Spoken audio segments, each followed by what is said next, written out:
سوال کرنے والے نے سوال پوچھا بعذاب واقع، اس عذاب کے بارے میں جو واقع ہو کے رہے گا۔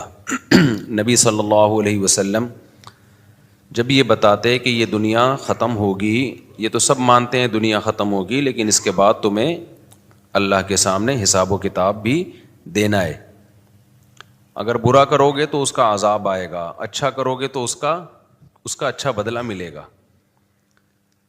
تو مشرکین اور کافر لوگ کیا کہتے ہیں؟ بھائی جو عذاب آئے گا تو ابھی لے آؤ، آپ جو عذاب آئے گا وہ ابھی لے آؤ۔ ایک اعتراض تو یہ کیا کرتے تھے، لِمَ تَسْتَعْجِلُونَ السَّيِّئَةَ بِالْحَسَنَةِ، پیغمبر کہتے تھے کہ تم بجائے اس کے کہ توبہ کرو اور اپنے گناہوں کو معاف کرواؤ، تم توبہ کے بجائے عذاب میں جلدی کیوں کرتے ہو؟ ایک ان کا مطالبہ یہ ہوتا تھا کہ بھائی ابھی آ جائے نا عذاب۔ تو نبی صلی اللہ علیہ وسلم جب یہ بتاتے کہ ایک ٹائم ہے، متعین ہے، قیامت ایک وقت پہ آئے گی، وہ تمہاری مرضی پہ نہیں آئے گی، تو اگلا ان کا سوال ہوتا تھا پھر وہ کب آئے گی، اس کا ٹائم بتائیں آپ ہمیں۔ دیکھو کچھ چیزیں ایسی ہوتی ہیں جن کا دلیل سے کوئی تعلق نہیں ہوتا، دلیل سے کوئی تعلق نہیں ہوتا۔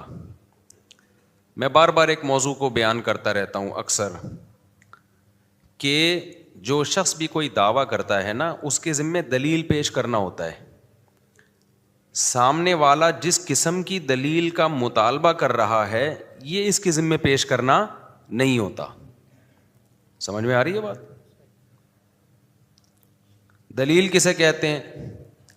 کسی شے کا ایسا ہونا کہ اس کے تصور سے کسی دوسری چیز کا تصور لازم آئے، اس کو دلیل کہتے ہیں۔ مثال کے طور پر آپ کو دھوپ نظر آ رہی ہے، آپ جب دھوپ کا تصور کریں گے لازمی طور پر سورج کا تصور آئے گا کہ نہیں آئے گا؟ یہ ہو سکتا ہے کہ دھوپ کا تصور آ رہا ہو اور آپ سورج کی نفی کر رہے ہو، ابے کیوں ایکو کر دیا، پہلے ٹھیک تھا یار۔ تو یہ ہو سکتا ہے؟ نہیں ہو سکتا نا۔ تو ہم کہیں گے یہ دھوپ دلیل ہے اس بات کی کہ سورج موجود ہے۔ اگلا کہتا ہے کہ نہیں، کوئی اور دلیل دے بھائی، میں یہ والی دلیل نہیں مانوں گا، کوئی اور دلیل دے۔ چار آدمی گواہی دیں کہ سورج موجود ہے تو میں مان لوں گا، اور چار بھی غفار، ستار، وسیم اور کلیم ہونے چاہیے۔ وہ غفار، ستار، وسیم، کلیم اس کے اپنے مامے ہیں، چاچے ہیں، وہ دے ہی نہیں رہے، وہ بیان ہی نہیں دے رہے۔ تو اگلا کہہ رہا ہے کہ نہیں جی، یہ چاروں جب تک گواہی نہیں دیں گے نا، میں نہیں مانوں گا کہ سورج نکلا ہوا ہے۔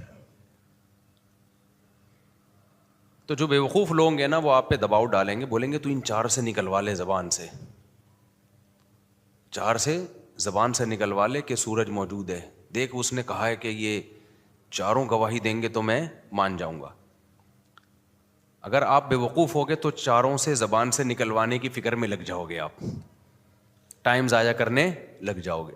عقل مند ہوگے تو آپ بولو گے بھائی یہ دیکھ لے دھوپ ہے، یہ والی لائٹ اور یہ اس طرح کی دھوپ، یہ بتیوں کی، یہ بلب کی نہیں ہوتی، ماننا ہے مان، ورنہ پتلی گلی سے نکل۔ میرے پاس فالتو ٹائم نہیں ہے کہ میں ان چاروں کو اگلواؤں زبان سے۔ یہ تو پلان معلوم، ایک پلان ہوتا ہے کہ پہلے سے پلان کیا ہوا ہے کہ ان چاروں سے یہ اگلوا نہیں جائے گا۔ تو آج بہت سارے باطل فرقے جو ہے نا، غیر مسلم بھی، وہ کہہ رہے ہوتے ہیں ہم سے ہماری مرضی کی دلیل دو، جو ہم کہہ رہے ہیں اسلام کے برحق ہونے کی، پیغمبر کے برحق ہونے کی، یا جن مسائل کو تم فالو کرتے ہو ان کے برحق ہونے کی، جو دلیل ہم مانگ رہے ہیں وہ دو۔ غیر مسلم کیا دلیل مانگتا ہے؟ جو مشرکین دلیل مانگتے تھے، قیامت کب قائم ہوگی؟ آپ کو چونکہ قیامت کا ٹائم نہیں پتا، اس کی علامت ہے کہ قیامت آئے گی ہی نہیں۔ بے بھائی کسی چیز کا ٹائم پتا نہ ہونا، یہ اس کی علامت کب سے ہو گئی کہ یہ چیز ہی نہیں ہے؟ ایسا ممکن ہے ایک چیز نے ہونا ہو لیکن ہمیں اس کا وقت معلوم نہ ہو۔ مجھے پتا ہے میں کب مروں گا، آپ کو پتا ہے آپ کب مرو گے؟ بولو نا۔ اب کوئی ڈاکٹر آپ سے کہے کہ یار ایک نہ ایک دن آپ مرو گے، آپ کہو ڈاکٹر صاحب کیا دلیل ہے اس کی کہ میں ایک دن مروں گا؟ ڈاکٹر صاحب کہہ رہے ہیں جی اس کی دلیل یہ ہے کہ آج تک کوئی بچا ہے نہیں۔ تو کیا، تو جو ہے کوئی سرٹیفکیٹ لے کر آیا ہے کیا، یا تو کوئی اللہ کا خاص لاڈلا ہے؟ تو یہی دلیل ہے، سب مرتے ہیں تو بھائی تو بھی مرے گا۔ آپ کہیں اچھا پھر کب مروں گا یہ بتاؤ. ڈاکٹر کہ یہ تو میں نہیں بتا سکتا. آپ کہیں ڈاکٹر صاحب جب تک آپ یہ نہیں بتاؤ گے نا میں کب مروں گا, میں آپ کو سمجھوں گا کہ آپ جھوٹ بول رہے ہو, آپ کے پاس کوئی دلیل نہیں ہے. تو ڈاکٹر اگر عقلمند ہوگا بولے گا بھائی نکل پتلی گلی سے, ٹائم میرا ضائع مت کر, میں نے دلیل دے دی ہے کہ اربوں کھربوں لوگ دنیا میں آئے ہیں ایک بھی نہیں بچا, تو کیا الگ سے سافٹ ویئر اپڈیٹ کروا کے آیا ہے اپنے, کیا ہے اینٹی وائرس ڈلوایا تو نے کیا؟ تو یہ دلیل کافی ہے. اور یہ کہنا کہ کب مرے گا, بھائی مجھے کیا پتا کب مروں گا یار, نہ مجھے اپنا پتا ہے نہ مجھے تیرا پتا ہے, لیکن یہ اس کی علامت نہیں ہے کہ مرے گا نہیں تو. وہ کہہ رہے نہیں ڈاکٹر صاحب میں تو جب تک نہیں مانوں گا جب تک آپ یہ نہیں بتاؤ گے کہ کب مروں گا. ڈاکٹر کہے گا یا تو غصے سے ٹی اٹھا کے گن پٹی پہ رکھ دے گا اور بولے گا تو اب مرے گا, 5 منٹ کے بعد مرے گا, ٹائم بتا دیا نا میں نے. پھر بھی ڈاکٹر اس کے جواب دینے میں لگ جائے نا تو اس کا مطلب یہ بھی پاگل ہے ڈاکٹر. تو اسی طرح یہ جو باطل فرقے ہیں نا یہ بھی ایسے ہی اوٹ پٹانگ دلائل کا مطالبہ کر رہے ہوتے ہیں, اسلام پر اوٹ پٹانگ قسم کے اعتراض کر رہے ہوتے ہیں, جن میں ایک اعتراض تو میں نے بتایا, بھائی قیامت کا ٹائم بتاؤ نا کب آئے گی. ہر پیغمبر سے یہ پوچھا گیا ہے کب آئے گی. آپ سارے پیغمبر آدم علیہ السلام سے لے کے محمد صلی اللہ علیہ وسلم تک سب کہہ رہے ہیں قیامت آئے گی آئے گی, اور ہر پیغمبر سے پوچھا گیا ٹائم بتائیں, ہر پیغمبر نے کہا نہیں پتا, ہمیں وقت کا علم نہیں ہے. تو لوگوں نے کہا جب آپ کو پوری نالج ہی نہیں ہے تو آپ دعویٰ کیوں کر رہے ہیں؟ تو پیغمبر نے کہا جتنی نالج ہے اس کا دعویٰ کیا جا سکتا ہے, ہم نے یہ دعویٰ ہی نہیں کیا کہ ہمیں ہر چیز کی نالج ہے.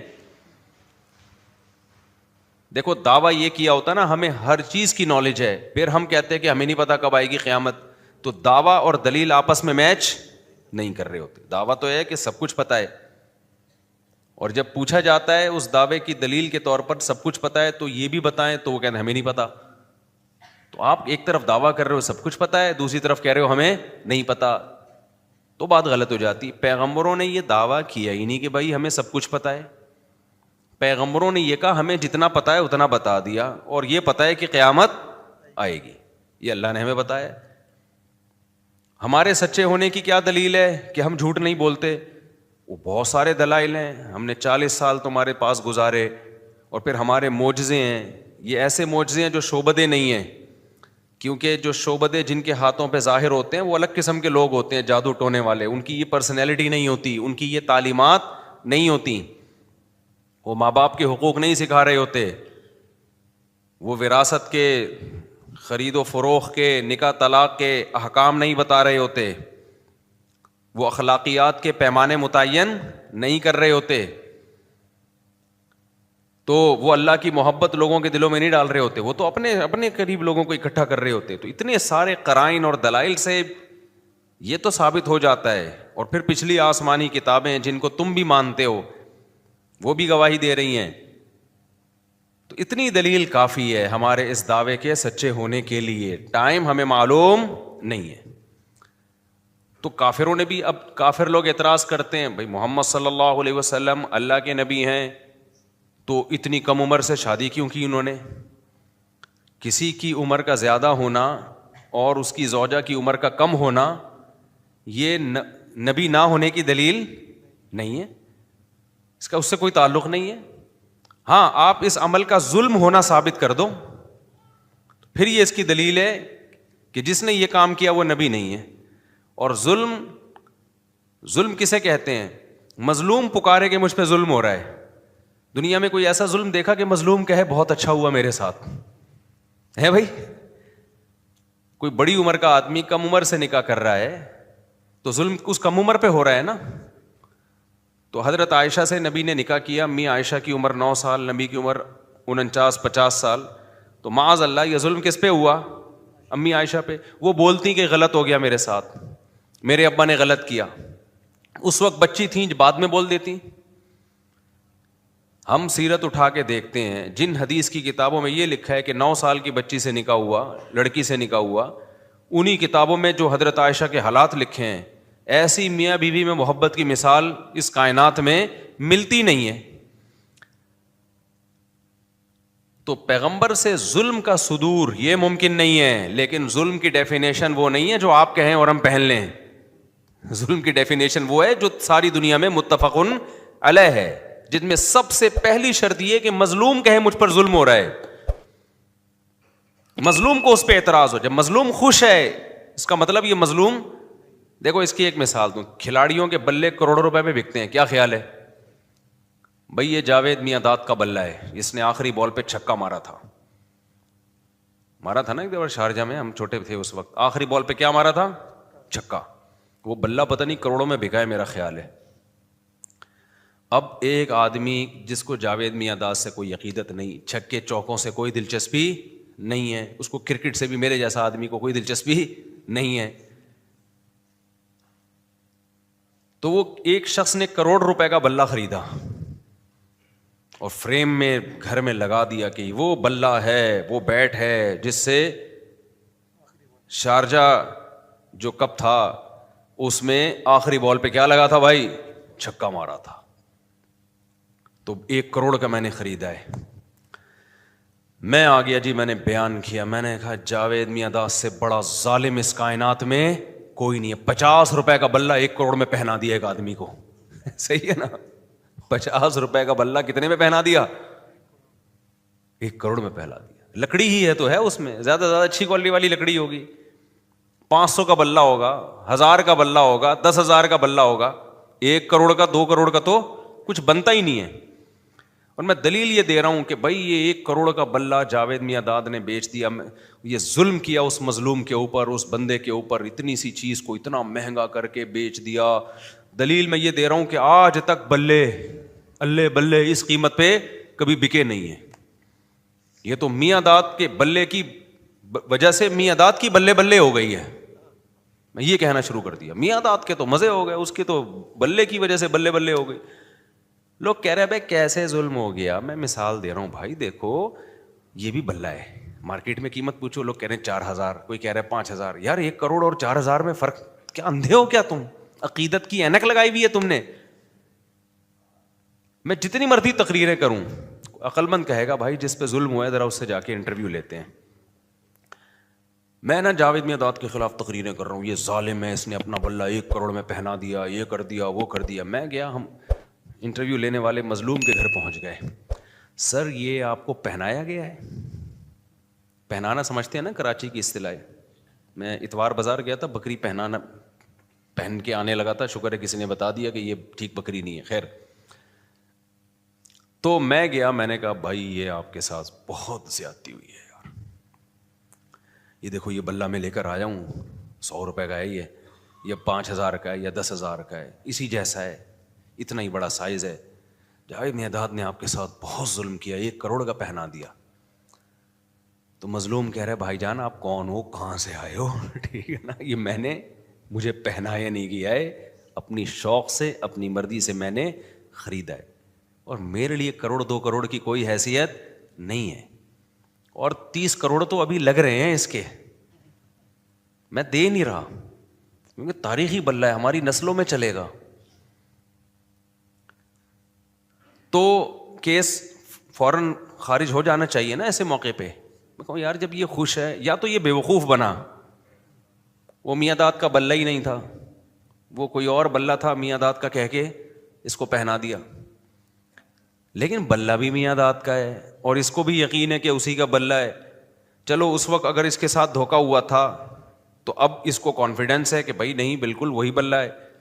تو میں کیا کہوں گا بھائی عقیدت کی بات ہے یار، آپ کو اگر اسی سے عقیدت ہے تو اس میں کوئی حرج نہیں ہے. اور پھر وہ اگلا یہ بھی کہتا ہے کہ یار میاں داد کے لیے 1 کروڑ 2 کروڑ کی کوئی ویلیو نہیں ہے، اس کو تو یہ 1 کروڑ 2 کروڑ کی اس کی نظر میں کوئی ویلیو نہیں ہے، وہ تو ویسے ہی کما لے اتنے پیسے، 2-4 چھکے اور لگائے گا تو 8-10 کروڑ ویسے ہی کما لے گا. وہ کھلاڑی کے پاس تو بہت پیسہ ہوتا ہے نا، تو یہ اس کا مجھ پر احسان ہے کہ مجھے بیچ دیا اس نے، ورنہ کسٹمر تو بہت تھے. یہی بات ہے بھائی، یہ جو کہتے ہیں ظلم کیا ظلم کیا، سیدہ عائشہ سے پوچھو کیا آپ پہ ظلم ہوا؟ وہ کہیں گی بھائی پیغمبر کے پاس رشتوں کی کمی نہیں تھی، پیغمبر ہیں، جو ان کو پیغمبر مان رہے ہیں ان کے لیے تو بڑی ویلیو ہے.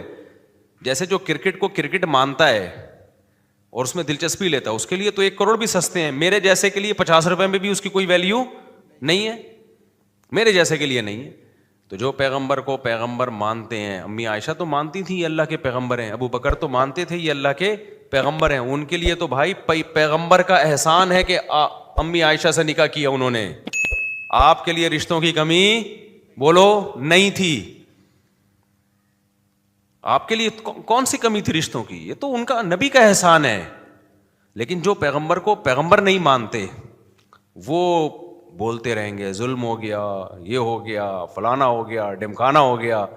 تو بھائی آپ جس سب سے دنیا میں ایک اصول ہے کہ جس پہ ظلم ہوتا ہے وہ مظلوم مانے کہ مجھ پہ ظلم ہوا ہے. اگر مظلوم ہی نہ مان رہا ہو, وہی کیس کرنے کے لیے تیار نہ ہو, تو دنیا کی کوئی کورٹ بھی اس کیس کو لینے کے لیے تیار نہیں ہوتی. آپ عدالت چلے گئے, آپ نے وکیل ہائر کیا, کیس کیا کہ وسیم نے غفار کے 1 کروڑ روپے چرائے ہیں.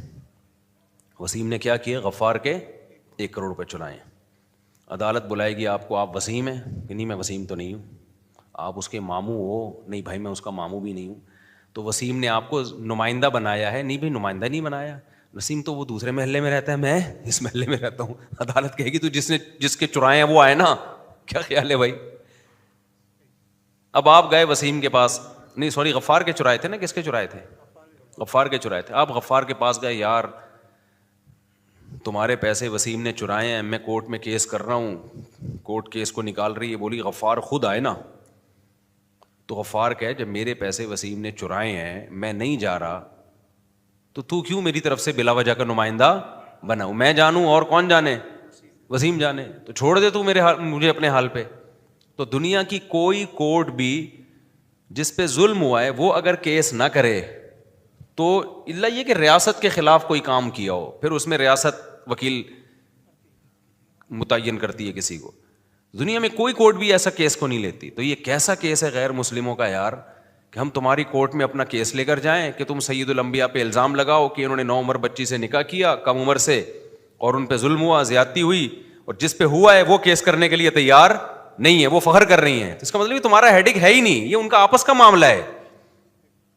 یہاں یہ مسئلہ بھی حل ہو گیا کہ لوگ آج کل بہت اعتراض کرتے ہیں, اتنی بڑی عمر کے آدمی نے اتنی چھوٹی لڑکی سے شادی کی, بہت آ رہا ہے آج کل نا. تو وہی کر لی, وہ جانے, وہ آپس کے ان کا معاملہ ہے یار, تمہیں کیا تکلیف ہو رہی ہے؟ بیوقوف بنا کے کیے پھر غلط کیا, اگر بیوقوف نہیں بنائے تو وہ جانے, تم دعا کرو اللہ سیٹر ویٹر بنا دے تمہارا بھی. کوئی کیا خیال ہے بھائی اس میں؟ کوئی جل گیا, کسی نے دعا دی, لکھا ہوتا ہے نا رکشے کے پیچھے. رکشوں کے پیچھے جو لکھا ہوتا ہے غور سے پڑھا کریں, بڑی بڑی خاندانی باتیں لکھی ہوتی ہیں ٹرکوں کے پیچھے اور رکشوں کے پیچھے. وہ باتیں جو جاوید چودھری سے آپ نہیں سنو گے, ٹرک کے پیچھے مل جائے گی آپ کو. جو مبشر لقمان اور حسن نثار اور ایسے ایسے صحافیوں سے آپ نہیں سنو گے, وہ آپ کو ٹرک کے پیچھے لکھی ہوئی مل جائیں گی. بڑی موٹیویشن ملتی ہے ان باتوں سے, سمجھ رہے ہو نا. کوئی جل گیا, کسی نے دعا دی, تو دعا دینے والا جلتا نہیں ہے اور برکت ہو جاتی ہے, جلنے والے کیا ہوتے ہیں؟ سوکھتے چلے جاتے ہیں.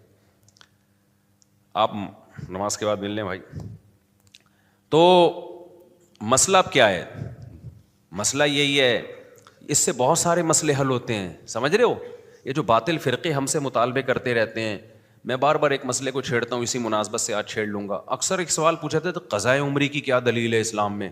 اتنی ساری نمازیں قضا ہو جائیں, 10 سال کی نمازیں قضا ہو جائیں تو نمازیں ساری پڑھنا ضروری ہیں, کوئی حدیث لے کر آؤ. اکثر مطالبہ کر رہے ہوتے ہیں نا آج کل کے اسکالر کہ کیا دلیل ہے بھائی 10 سال. بھائی ہمارے ذمے دلیل پیش کرنا ہے. آپ نے ہم سے کہا نا کہ حدیث لے کر آؤ, ہر مسئلے پر حدیث نہیں ہوتی ہے. حدیث میں اصول ضابطہ بیان کر دیا, البینۃ علی المدعی والیمین علی من انکر. جو دعویٰ کرے گا دلیل اس کے ذمے ہے, یہ حدیث میں آ گیا. تو ہم یہ تو ثابت کر دیں گے عقل سے کہ مدعی آپ ہو, دعویٰ کرنے والے ہم نہیں ہیں. مدعی آپ کیسے ہو؟ اسلام میں ہمیں یہی ملتا ہے کہ جب نماز قضا ہوئی ہے, چاہے جان کر قضا ہوئی, نبی کی سیرت سے ہمیں یہی ملتا ہے. نبی کی 4 نمازیں قضا ہوئی میدان جنگ میں, کیونکہ اس وقت جنگ میں کیسے نماز پڑھنی ہے یہ حکم نازل نہیں ہوا تھا. 4 نمازیں قضا ہوئی ہیں, تو نبی نے پہلے ان کی قضا پڑھی ہے, پھر استغفار. تو آپ کی نماز جان کر قضا ہو, بھولے سے قضا ہو, 4 ہوں یا 4000 ہوں, اس فرق پر آپ کے پاس کوئی دلیل نہیں ہے. اب دلیل آپ کے ذمے ہے کہ اگر 4 نمازیں قضا ہوں تو پڑھی جائیں گی, 4000 قضا ہوں تو نہیں پڑھی جائیں گی. اس کی کیا دلیل ہے آپ کے پاس؟ اس پر کیا حدیث ہے آپ کے پاس؟ یہ تو آپ نے جرم کیا نا, 10 سال نمازیں چھوڑی ہیں, تو فوراً آیت پیش کر دیتے ہیں ما جعل علیکم فی الدین من حرج, اللہ نے دین میں کوئی حرج نہیں رکھا. سوال پیدا ہوتا ہے اس کی کیا دلیل ہے کہ اس میں حرج ہے؟ 10 سال کی نمازیں کسی پر لازم کرنے میں حرج ہے؟ کہاں حرج ہے بھائی؟ ہم 10 سال کی نمازیں یہ تھوڑی کہہ رہے ہیں کہ ایک دن میں پڑھو, ہم کہہ رہے ہیں 10 سال کی نمازیں 10 سال میں پڑھو آپ. اب بھی حرج ہے کیا؟ اپنی طرف سے چیزیں بناتے ہیں. آج کل مارکیٹ میں چائنا کا مال بہت بک رہا ہے مذہب کے نام پہ.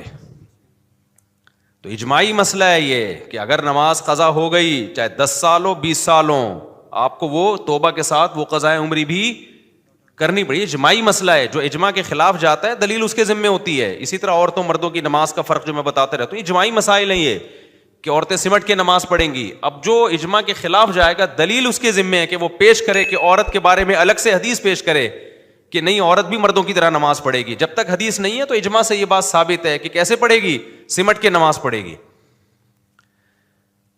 تو اور بھی ایک میں نے بتایا تھا نا گاؤں میں جمعہ نہیں ہوتا, بتایا تھا نا مسئلہ. ایک اہل حدیث عالم ہے, انہوں نے میرے خلاف ایک کلپ ریکارڈ کروا دیا فوراً.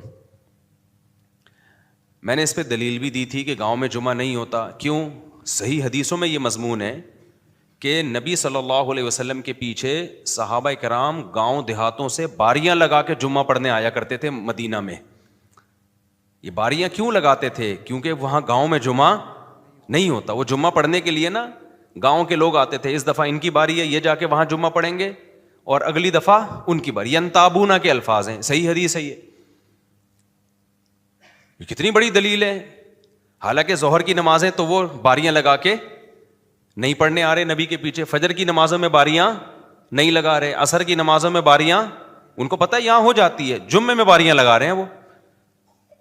اہل حدیث عالم نے فوراً, ایک تو وہ بعض ان کے علماء ایسے ہیں, سب کی بات نہیں کر رہا, وہ طنز بہت کرتے ہیں, ایسے کرتے ہیں جیسے ان کو کچھ پتہ ہی نہیں ہے. تو محترم نے فوراً ایک میرے خلاف کلپ بنا دیا. اب چونکہ زیادہ مشہور نہیں ہے, میں نام لوں گا تو مشہور ہونے کا خطرہ ہوتا ہے. پھر بعض دفعہ کسی مشہور کے خلاف انسان بیان اس لیے کرتا ہے تاکہ وہ میرا نام لے کے رد کریں اور میں بھی پھیل جاؤں. انہوں نے میرے خلاف کلپ بنا دیا. اس حدیث کا کوئی جواب نہیں دیا. کتنی بڑی دلیل ہے یہ؟ جواب یہ دیا کہ فلاں حدیث میں ملتا ہے کہ بحرین میں ایک گاؤں تھا جہاں جمعے کی نماز ہوتی تھی. لوگوں نے کہا کہ سب کے کمنٹس ان کے حق میں کہ یار زبردست جواب دے دیا. یہ تو آپ ہماری قوم کی سینس ہے. کوئی پوچھنے والا نہیں ہے کہ مکہ مدینہ سے ٹاپتے ٹاپتے آپ پہنچے کہاں.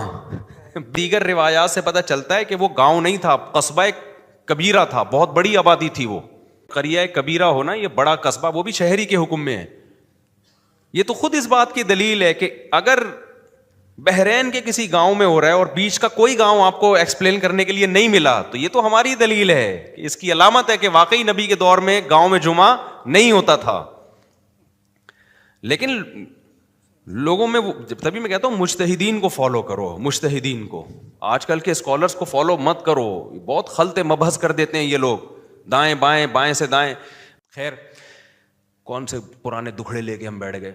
تو میں جو بیان کر رہا تھا, بیان یہ کر رہا تھا کہ رسول اللہ صلی اللہ علیہ وسلم جب دعویٰ کیا آپ صلی اللہ علیہ وسلم نے کہ بھائی قیامت آئے گی, ہر پیغمبر نے دعویٰ کیا تو فوراً سوال ہوتا تھا بھائی ٹائم بتائیں.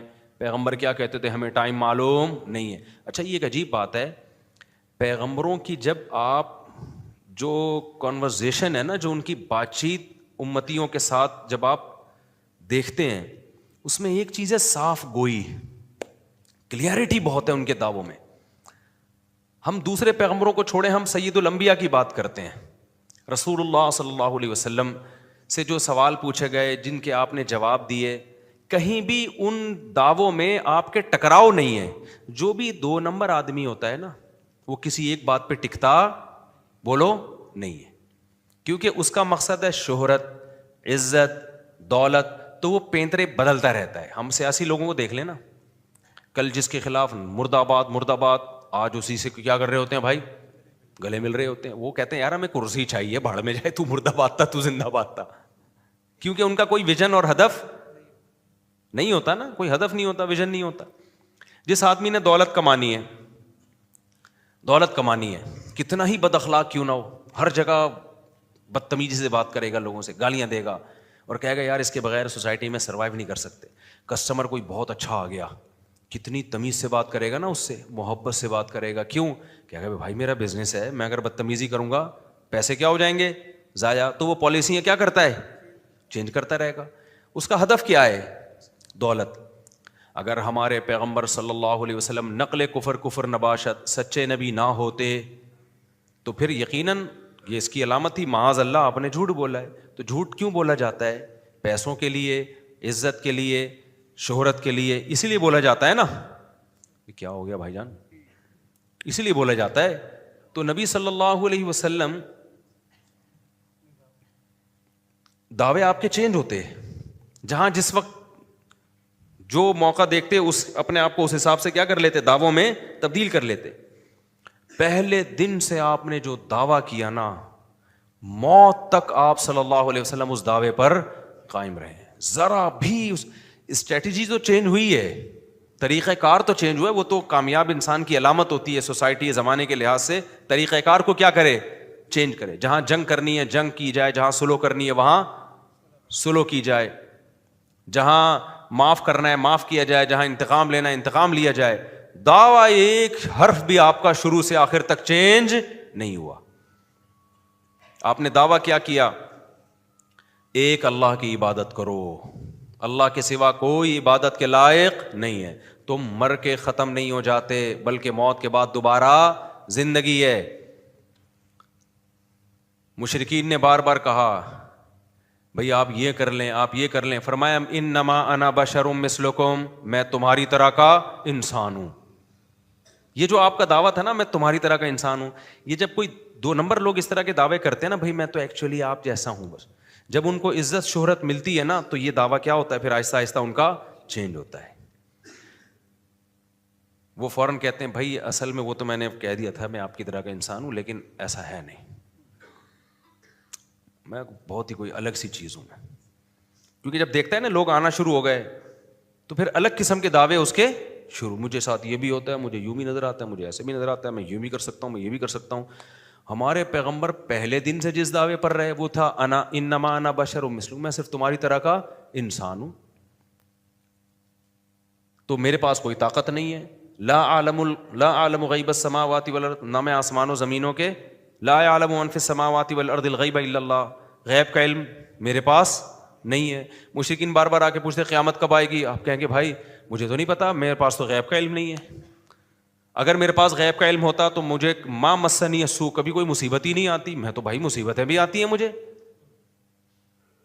مجھے تو مصیبتیں بھی آتی ہیں، مجھے تو خوشیاں بھی آتی ہیں، میں خوشیوں پہ خوش ہوتا ہوں، مصیبتوں پہ غم زدہ. اگر میرے پاس اختیارات ہوتے یا میں جو ہے غیب کا علم ہوتا تو مجھے پتہ چل جاتا کل مجھے یہ مصیبت آنے والی ہے، تو پہلے سے بچنے کا میں انتظام کر لیتا. کیسی اپنی پوزیشن بالکل جو پہلے دن تھی آخری دن بھی وہی رکھی. بھائی میں اپنی طرف نہیں بلا رہا، میں تمہاری طرح کا انسان ہوں. یہاں تک کہ بعض حدیثیں تو ایسی تواضع والی ملتی ہیں، ایسی تواضع والی. نبی صلی اللہ علیہ وسلم نے ایک صحابی سے کہا کہ کھجور کے جو نر کھجوروں کو مادہ کھجوروں سے مت ملاؤ. انہوں نے نہیں ملایا، تعبیر نخل کہتے ہیں. تو وہ کھجور میں کمی ہو گئی. انہوں نے کہا یا رسول اللہ کھجور میں کمی ہو گئی. آپ فرمایا میں تمہاری طرح کا انسان ہوں. بھائی میں کیا ہوں؟ نمانا صحیح مسلم کی حدیث ہے، بخاری مسلم کی. میں تمہاری طرح کا انسان ہوں. میں دین کے معاملے میں حکم دوں تو فالو کرو، دنیا کے معاملے میں انتم اعلم بامور دنیاکم منی. بھائی دنیا تو تم مجھ سے زیادہ جانتے ہو، کھجوروں کا تجربہ مجھے تھوڑی ہے، تمہیں کیا ہے؟ کوئی مذہبی لیڈر جو 2 نمبر ہو، اس طرح کا اسٹائل ہوتا ہے اس کا. پیر صاحب آج کل کے دیکھ لو نا، چائنا کے پیر آ رہے ہیں مارکیٹ میں، اتنا سا پیر ہوگا، باتیں ایسی کرے گا، وہ لنگڑوں کو بھی سیکھ کر سکتا ہے، وہ فالج زداؤں کو بھی ٹھیک کر سکتا ہے، وہ گنجے کے سر پہ بھی بال نکال سکتا ہے، وہ جس کی شادی نہیں ہو رہی اس کی شادی بھی کرا سکتا ہے، وہ سنگ دل محبوب کو اس کے قدموں میں بھی لا سکتا ہے. ٹچے قسم کے ہوتے ہیں خود ان کے محبوب، مارکیٹ سے کیا ہوتے ہیں؟ شارٹ ہوتے ہیں. لیکن دعوے دیکھو، وہ جو پھونکوں والا ہے، اور ایک سرکار نہیں، ایسی تو کروڑوں سرکاریں ہیں پاکستان میں، پوری دنیا میں ہے، یہ یہاں زیادہ ہیں. ذرا سے 4 آدمیوں نے عزت دینا شروع کر دی تو پیر صاحب کا اسٹائل کیا ہو گیا؟ چینج ہو گیا. مجھے گھر میں بلاؤ، میں پھونک ماروں گا، وہاں سے جن چڑیل بھوت کیا ہو جائیں گے؟ بھاگ جائیں گے. پیر صاحب کی دعا ہے، ہمارے سر پہ ہاتھ ہے جس کی وجہ سے بگڑی بنتی چلی. ہمارے پیغمبر کا پہلے اور آخر دن بھی، حالانکہ آپ کو خدا کی قسم جو عزت ملی ہے نا، نبی کے آرڈر پہ گردنیں کٹوائی